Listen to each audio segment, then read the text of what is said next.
Well, it is somewhat salacious, and it has a lot of people talking and a lot of people snickering, but it's a real issue, and we're going to talk about it. Michael Douglas came out over the weekend that said that his throat cancer was caused by HPV. He has since backtracked on that somewhat, but let's get the real answers from Dr. Mark Vivaris, who's a director of St. Louis University Cancer Center. Doctor, thanks for joining us here in St. Louis. My pleasure. Thank you. Good morning. HPV, simple question.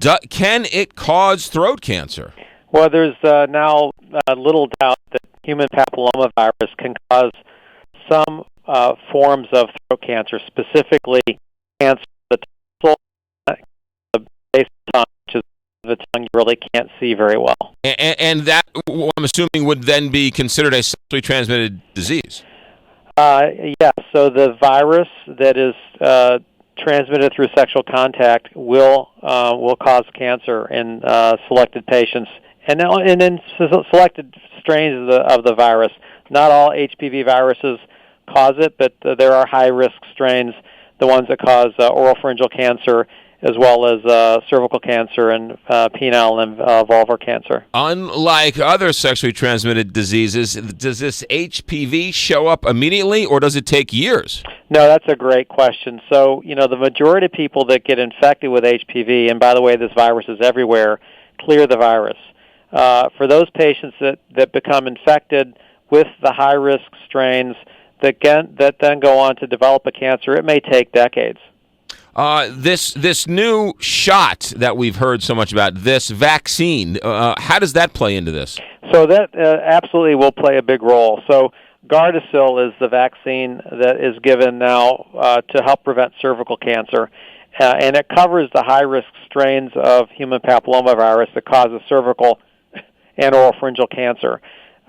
So vaccination of both boys and girls early in life, before they're sexually active, could eliminate this cancer from our society. This is important because we've heard about the HPV with women. This is the first time I'm hearing it that young boys should get the same vaccine. Right. So oropharyngeal cancer is the most common HPV-related cancer in men. So cervical cancer is the most common HPV-related cancer in women. But now we have a reason to vaccinate both boys and girls. And you have to get it young, right? Ideally, yes. Ideally, you get this vaccine before you're sexually active. So that would mean, adolescence or pre-adolescence. If you're 20, 25, 30, 40, 50, and you get the vaccine, does it work then or no? Well, that's less clear, but the feeling is there's still a good chance if you've not been infected by a high-risk strain of HPV, if you get vaccinated at any point before being exposed to the high-risk virus, then yes, that's going to help you. You mentioned the women have the HPV virus. Can the woman? How do I ask this question? Is the oral throat cancer the only way the men get the HPV virus? So HPV can be transmitted through contact. Period. So regardless of the way details of contact, yes. So men will get HPV-related cancers wherever the infection is as a result of the contact. Interesting. Yeah. And once you get it, there is no cure, right? Once you're infected? Yeah. Once you're infected, again, most people clear the virus. What does that mean? The vast majority of individuals get infected, and then their immune system eliminates the virus from their body.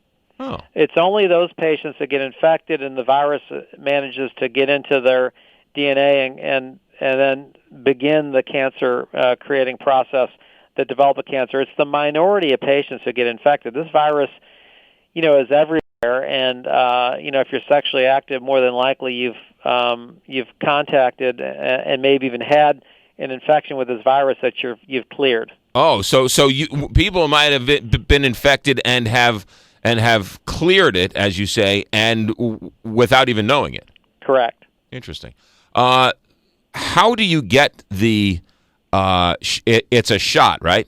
Right. I would go to your primary care doctor, or if you're concerned about your kids, talk to their pediatrician. Right, but I mean, it isn't over the counter or anything like that. Yeah, interesting.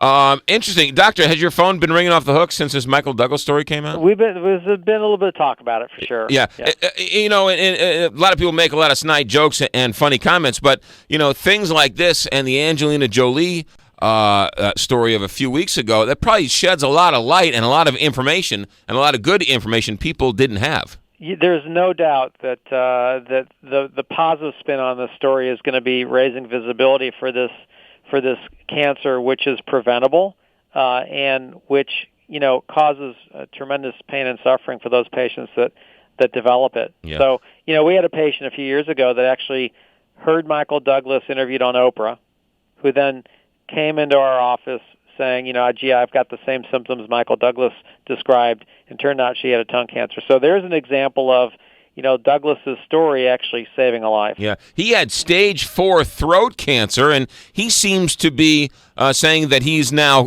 clear. Is that a rarity, or is that common these days? Well, so there's some details about his cancer we don't know, but here's some facts. If you have an HPV-related oropharyngeal cancer, and we don't know if his was HPV-related or not, because he also smoked. Right. But if you are an HPV-positive cancer patient and you don't smoke, your survival is extremely high. If you are HPV-positive but you do smoke, your survival is not as good as it would be if you didn't smoke. So he's saying that he's cured. He's 3 years out. There's probably a very good chance that he will be cured. Some interesting and fascinating conversation. Dr. Mark Viveris, Director of St. Louis University Cancer Center. Doctor, thanks for getting up early with us. My pleasure. Take care.